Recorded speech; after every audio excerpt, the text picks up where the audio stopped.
Hello, everyone. Happy Halloween. I just wanted to take a little time this morning and talk to you guys. Early this morning, I was woken up by some tornado sirens at like 2:30 in the morning, and that was not a fun way to scare me to get up, and like everybody in my area was woken up by tornado sirens and stuff, and it was pretty scary to me, and like really took it seriously, and it was just like, I know Halloween's supposed to be about like fun and stuff like that, but getting woken up by tornado sirens is not fun.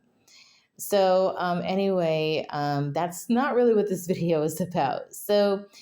Last night, guys, I made a video about how I decided to start looking into some of the patterns that occur when it comes to my anger. And this is because of the book that I'm reading, The Dance of Anger. And, I wanted to see if I had any patterns that, as far as like being an underfunctioner or overfunctioner or pursuer or distancer or blamer. And so I did find that I had 10 patterns, at least like two patterns that I have from each of the areas and stuff.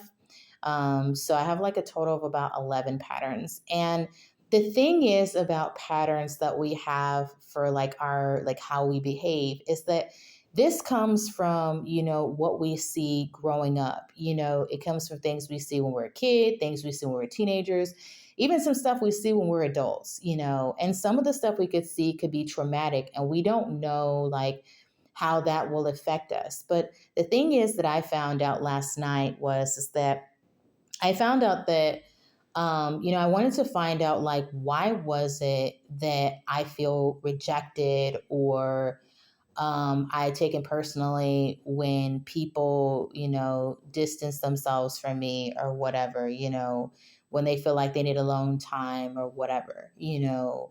And I found the pattern in my mom and a couple of things my mom did. And I know my mom is not proud of the things that, she did. There was a situation when I was a teenager where my mom had locked my brother and my sister out of our apartment when I was a teenager, and my mom would not let them in. And I remember it was super. It was really traumatic to me because I really couldn't believe my mom would do that, and she would lock my brother and sister out. And this is after they came from a movie. And I remember telling my mom, "Let them in, let them in. Like, why are you not letting them in?"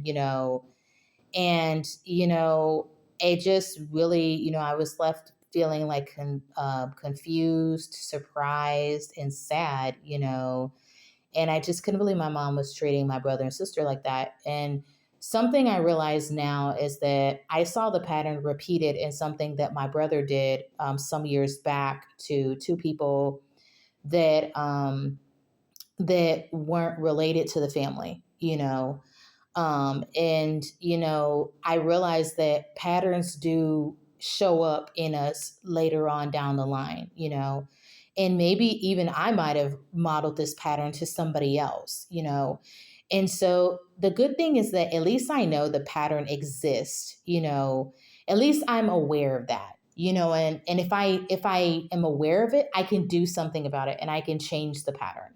And one thing I know about like how my mom ended up treating my brother and my sister in that one occasion, I know that my mom was probably treated like that by her mom or someone else, when she was young, you know. And so, she may have subconsciously internalized that. And then years later, it showed up in her. And then, it continues down the line. And this is what we call generational curses when there are things that, experiences we have in our families that experiences that people have and they populate up and they happen. And, for me, I'm starting to become aware of, I became aware of one of the patterns, or, one instance in my memory as a teenager. And I'm surprised I remembered it. And there was another pattern too that came up too. But the thing is, guys, that I want to let you know is that, once you start working on your, emotions, like me working on my anger and stuff, I'm starting to understand like why I may do some of the things that I do. And I also understand that I have a choice about how I conduct myself and what I choose to do. And I don't have to continue the same pattern as family members. I don't have to do that. I have a choice to change it. If I may have made a mistake and done something, what I can do is that I can make better choices now. And if somebody wants to take time, you know, or whatever, and they want to have alone time, or they want to go and spend time with their family or whatever, it's okay. I found that with this particular pattern, I found that I modeled the pattern, with my previous partner, how like I would get frustrated with him about him spending time with his family, and I understand that I was a part of the pattern, in my adult life. And I now understand that, hey, now that I'm aware of it, now I can do something about it. Now I can change the narrative so that I can start to explore and understand like what are different things I can do, to try to be a part of a positive change. And like I said, I'm not going to blame, my mom or blame my brother or blame myself. I think it's just the fact that we all subconsciously have patterns that happen in our lives that we internalize, and we don't know that those things are very emotional and traumatic that happen. And I think once we become more aware of it, we can actually start to do something about it. Some people may know about it and don't do something about it.